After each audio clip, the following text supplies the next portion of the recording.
Tiffany, Michael, nice to see you guys again this week. How has the week been for you both? It's been still stressful. I feel like Michael's still not really trying to talk to me at all. If anything, he's like avoiding me more now.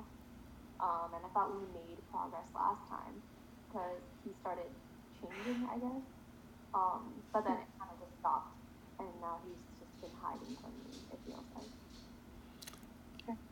Okay, look, I'm not hiding. All right, it's not hiding. It's look, I'm busy. I'm doing my stuff. The last thing I want to do is come home and just start getting into arguments. I already know how this plays out. I've listened to this record. I've seen this movie, and it's the last thing I want to do. So I'm not hiding. Okay, I'm just not hiding. So stop saying I'm hiding.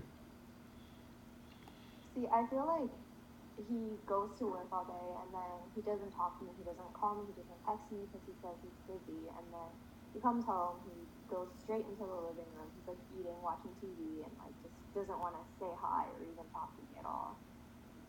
So it feels like hiding, even though he's saying that it's not. Well, it's not like I'm getting a bunch of texts or calls from you, but and that's cool because you're busy, I'm busy, but I mean, you don't respond when I message you though. So so I let's take a look at what happened the other night when I came home and came in. I was going to engage. I had all the best intentions. Okay, talk today, talk because I remember what we're supposed to do. Within 5 minutes, we were in a firefight. All right, within 5 minutes, it was your voice inflection changed and it became very aggressive.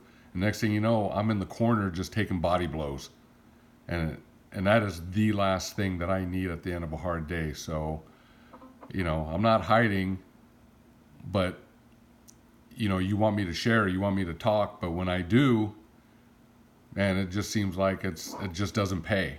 It just does not pay. It just doesn't end well. Okay. And have we tried any of the coping skills that we've learned from the previous sessions as to, understanding that this relationship, as we do talk about, is a dance? So letting each other in more and discussing, instead of just lashing out, expressing the feelings that are behind what's upsetting us or behind the anger. Tiffany, have we worked with that? I mean, I try to talk to him, and since I'm the one that's reaching out to him, I kind of started backing off a little bit just so maybe he can have some space and like process whatever he's going through and then come talk to me. But I mean, that's just kind of resulted in not really talking at all. Um, and then we did try to talk, but then every time we end up talking, like he said, we do end up fighting a lot. So that just really, I don't know. Michael, what are some of the things that are you allowing Tiffany in more? No, I've tried. I've tried to look. First of all, I'm not that complicated of a book here. I'm a very thin book, and I have a lot of pictures in my book. Yes. Okay. And so Do you think?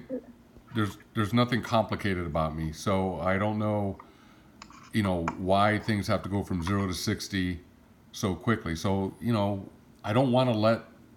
It's not a matter of not wanting to let somebody in. It's a matter of just I don't want to fight. I just and so if I'm going to be vulnerable, if I'm going to say what's on my mind, no matter how I couch it, no matter what phrases I use, it just doesn't. It never comes out well, and it's a fight. It's aggressive. It's not a discussion. It's a fight. And do you feel like you go into every conversation with the feeling that it is going to turn into a fight?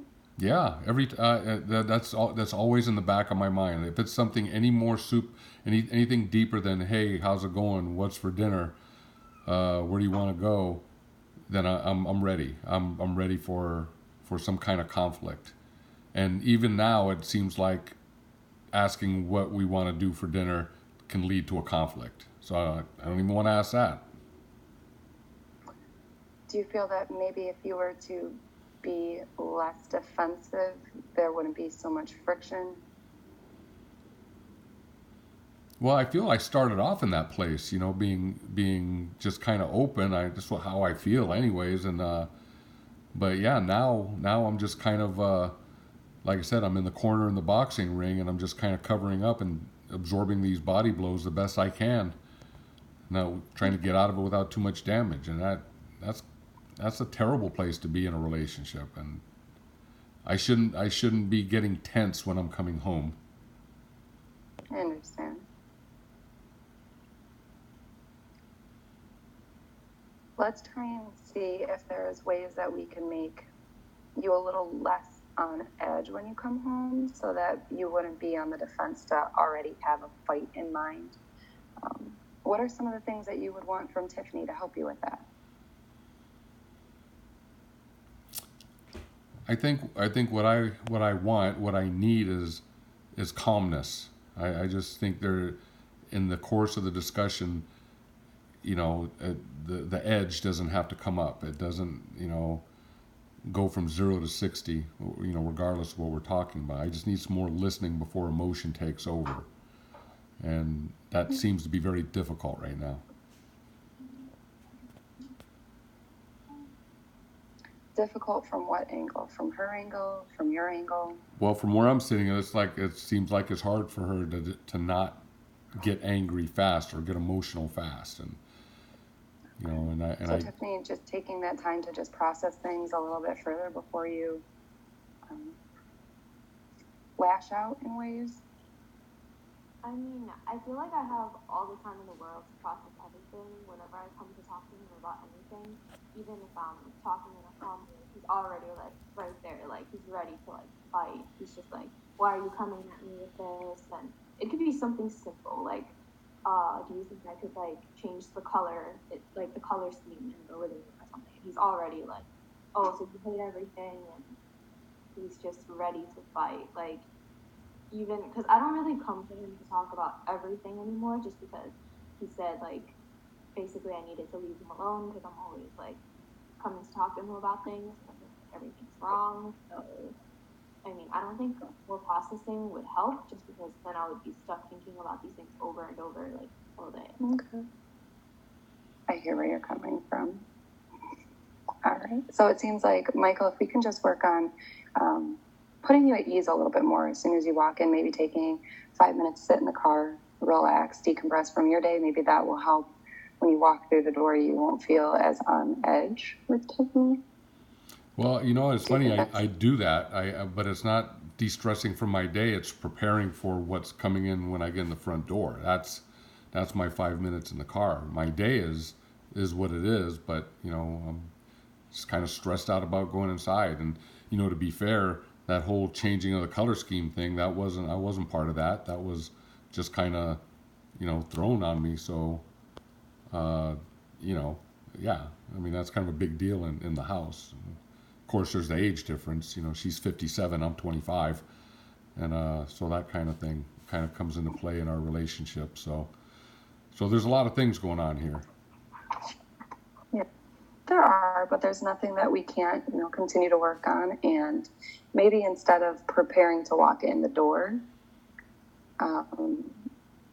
just change your thinking into a little bit more positive, because what it sounds like is that, correct me if I'm wrong, but you're so on edge for the anticipated fight that there might be situations where it's not actually going to happen, and it's coming about because you're ready for that fight. So if we can just take you back and just take those 5 minutes instead of preparing to walk in and the fights that are going to happen, think of other ways that we can walk in the door and be more accepting and not ready to fight. Would that be helpful? Yeah. I don't know what that looks like. Okay, I got to work on that, and I will. Yeah, I guess I'll come in like the anatomical man with my palms wide open, my arms just down at my side. Hey, honey, how's it going? And trust that I'm gonna get a nice response, and if I have to share something that something I need to share with my partner, which is how it's supposed to work, right? That I can be vulnerable enough to do it. You talk about this dance that we're going to be doing. Um, I don't know exactly what that is. I think I get it, but maybe we should take dance lessons too. That would be fun. Dance lessons, that might be fun to help. Dance lessons could be something fun to give you guys something to bond over, but it's more so just learning when to push and when to pull with the other person and to be there and be supportive, because essentially we get into our relationships because we need that emotional bonding. And while we should have the security from our childhood, sometimes there are things that pop up now, and it's just a way of working with the other person that you're with and getting that support and letting them know what you need. Because when Michael walks in the door, and Tiffany, if you need his help with picking the color scheme, he doesn't understand the importance to that. It's not just picking the colors, it's making a home together. So just expressing more of what the emotional underlying parts are to this, and see if that'll help when the next time, Michael, you come home, you're not so on edge and ready to throw up your fist and fight. Okay. Okay. So we'll see each other next week. Yeah, I feel like I'm doing all the work in this relationship. Just saying. Well, I appreciate the work that you're putting in, and I'm sure that Tiffany appreciates it as well. She doesn't look like it, but okay. Killing me. All right, 12 minutes. Yeah, Okay. for this, like.